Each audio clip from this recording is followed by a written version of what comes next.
Hey, it's them!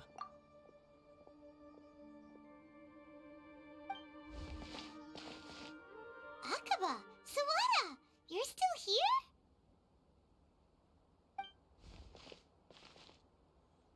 Indeed we are. If you have a moment, we'd love for you to join us once more. We have time. What do you want to talk to us about? It's the same topic we discussed last time.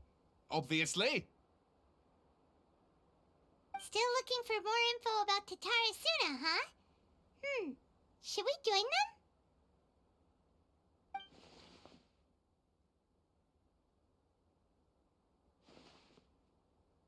Unfortunately, we haven't made any real progress. Huh? Oh, of course.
I presume you'll want to read mine as well.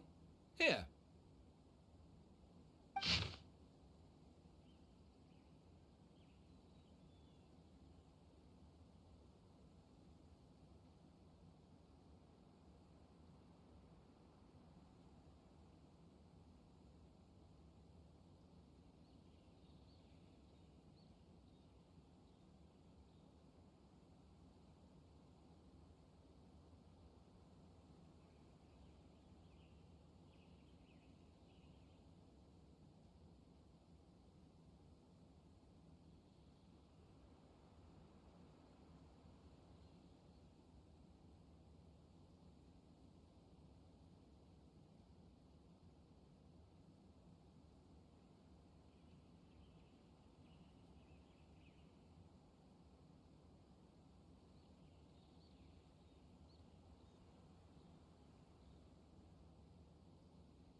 Well, what do you think?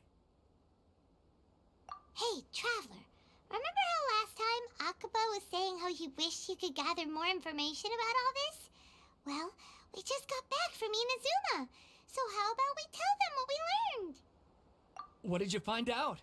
Something big? It's a long story. Basically, we have some friends in Inazuma, and...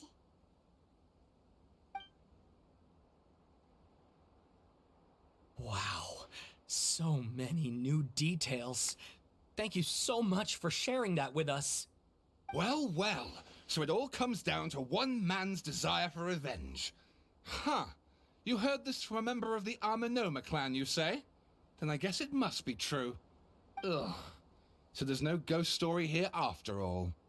This new information actually lends further credence to my hypothesis. Evidently, swordsmiths were seen as having an incredibly prestigious role in society those days, to the extent that harming them was conceived of, at least by the perpetrator, as a way of exacting revenge against those in power. Yes, okay, point taken, you were right. But that doesn't mean I can't carry on with my novel. And they're back at it. These guys are really into this. Oh, so sorry. Look at us, prattling on about our projects and ignoring you. Thank you so much for the information. You're welcome. See ya. Keep us in the loop if you find out anything else. Will do.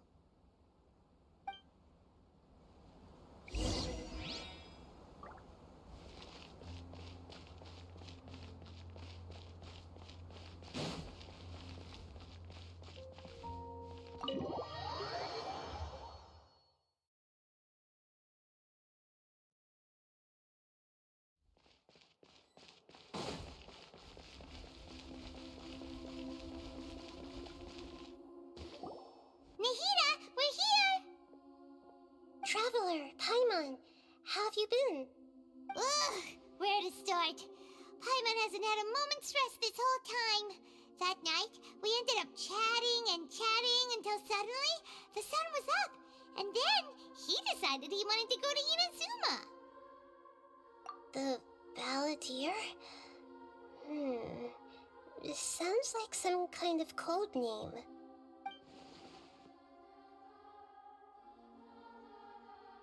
You look troubled. Is there something you need to tell me?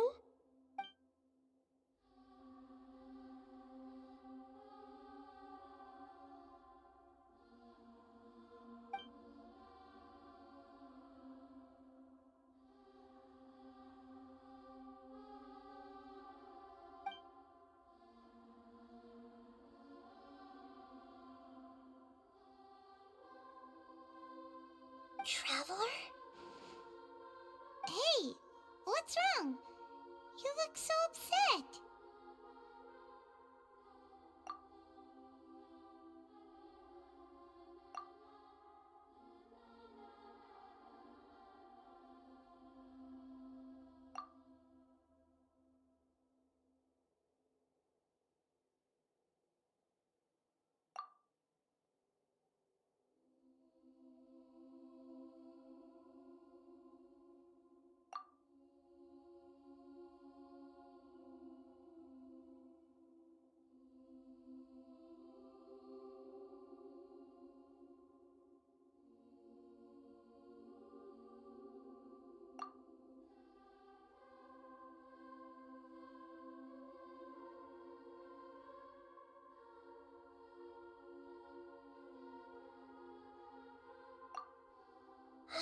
That's quite a story.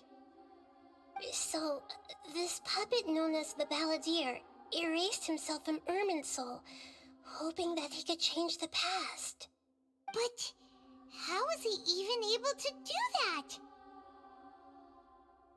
As the Traveler said, he very nearly became Sumeru's deity. Admittedly, I remember it a little differently. I don't recall finding anyone inside the machine after we defeated it. Nevertheless, it does make sense. If someone were to successfully erase themselves from Irminsul, the world would change to reflect the new reality. So, you believe this person really existed, and we just don't remember him because... well, because he literally changed the world? Yes. Theoretically speaking, it is possible to do this. But I'm struggling to imagine the kind of person who would dare go through with it. The Traveler comes from a world beyond Teyvat. That's why there's no information about him in Irminsul, and it also explains why any changes to Irminsul wouldn't affect him. So if there's anyone in the world capable of retaining memories from a past that has been rewritten, it's you. It's quite incredible when you think about it. Paimon's having a hard time understanding this Balladeer guy's motivations. Why did he do it? I can only make inferences based on the information we've been given. As for what kind of person he was, only you remember that.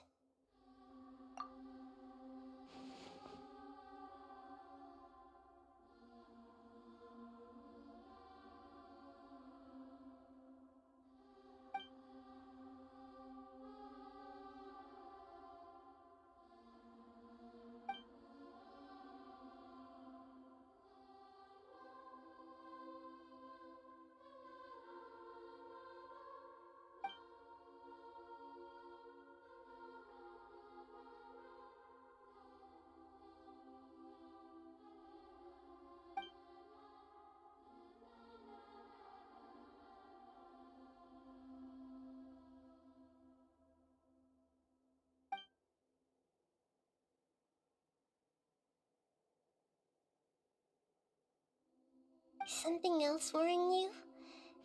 Something that you can't share? It couldn't change the fate of the ones who had died, right? Once the Balladeer realized he hadn't been betrayed after all, it must have completely changed his view of the people of Tatarasuna. Now he saw them as friends again. He couldn't keep hating humans after that, and if he thought there was a chance he could save his old friends, it would be hard not to try. The story makes sense, every part of it. The Balladeer tried to achieve godhood with the Doctor's help. He was unsuccessful, but retained the power to connect with Irminsul. That power then enabled him to change what was recorded in Irminsul and erase himself, even though he didn't have much strength left. Yeah, it does make sense, but it still ended in tragedy for his friends. It just feels so hopeless. He gave everything to do this, but it seems like he got nothing in return.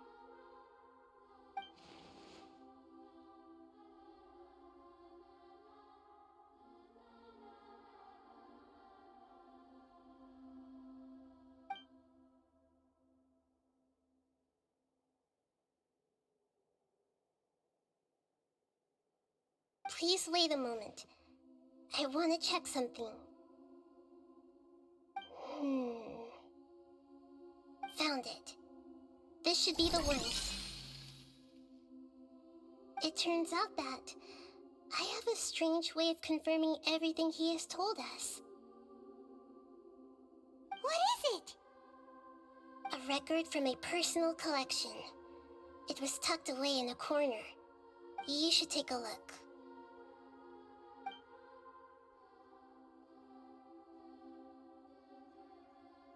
Is this a fairy tale?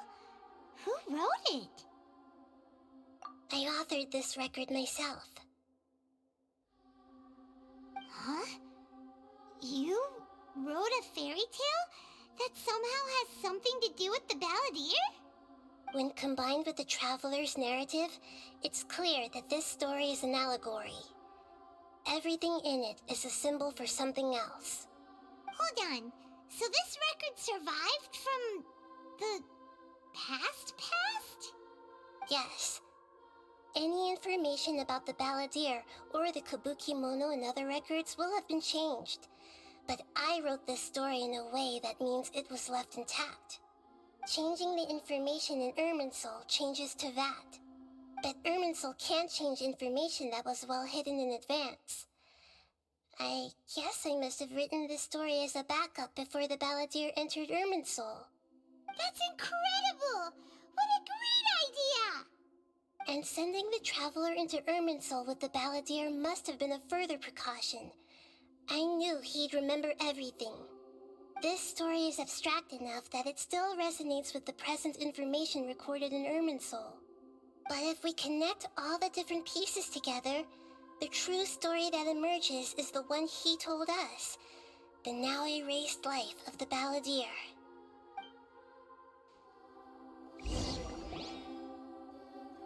There was once a lone monster draped in fox fur.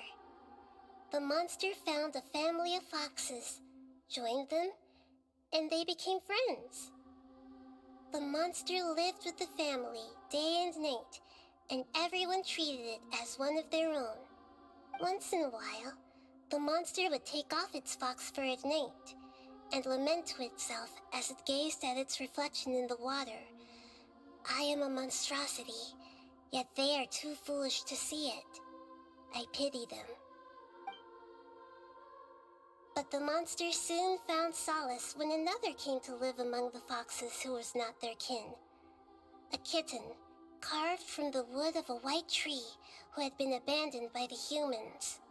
The kitten too wished to become a fox, but its tail was too slender and it could not grow a coat of richly colored fur. Yet when the other foxes saw this, they spoke words of comfort to the kitten. Even without a tail and fur like ours, you are still one of us. Furious at this happy resolution, the monster lit a fire on the mountain. The terrified animals panicked as the fire spread. The only way to extinguish the flames was to make a sacrifice. A gray fox stood up and addressed the monster. It said, "You are the cleverest among us.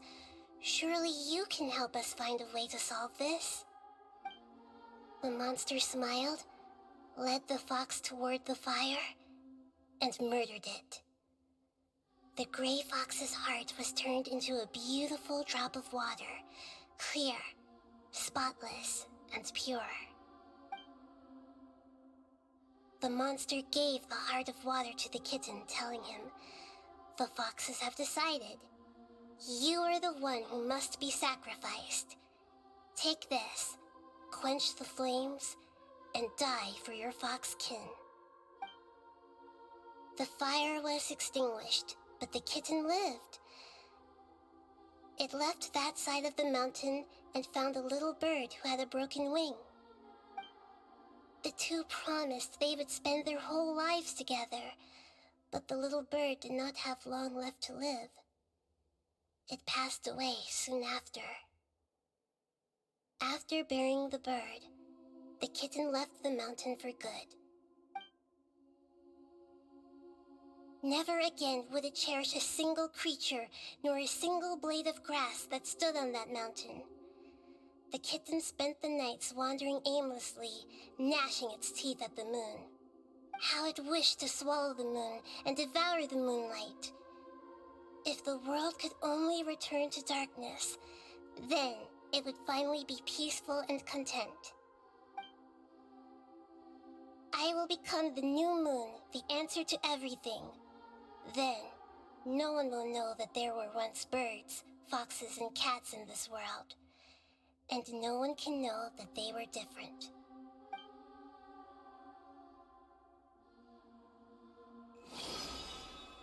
We solved it! I remember now. This is not just the Balladeer story. It is his very own memories. I made a backup so that it would be preserved no matter what happened. To become a god, he was experimented on and modified countless times. It was brutal torture, and the only reason he was able to survive is that he was a puppet. This memory was extracted from him by the scholars. Presumably, they kept it to have something to defend themselves with. Creating a deity was just the first step. Some of them wanted to be able to control it. That's why they backed up his memory for later use. I buried it deep inside one of my own dreams, and then hid it inside an allegorical story so that it wouldn't be altered. It's hard to believe that this person really existed, let alone that he tried to get rid of us on more than one occasion. Paimon has no memory of him at all. He completely vanished like a puff of smoke. The Balladeer agreed to help me look for information about the Descenders, and although he was unsuccessful, he still helped you. Before he vanished, he confirmed an important detail, that Conria was where your twin first came into this world. We still don't know how the change to Irminsul will affect the senior ranks of the Fatui, but in all likelihood, they won't even remember their own Harbinger. It sounds like Paimon wouldn't like this guy a whole lot if he was still around. But still, Paimon doesn't like the way it all ended that much better. This is why wisdom alone cannot answer all our questions. We look, we see, and we comprehend, but the question still troubles us. So the answer is not everything.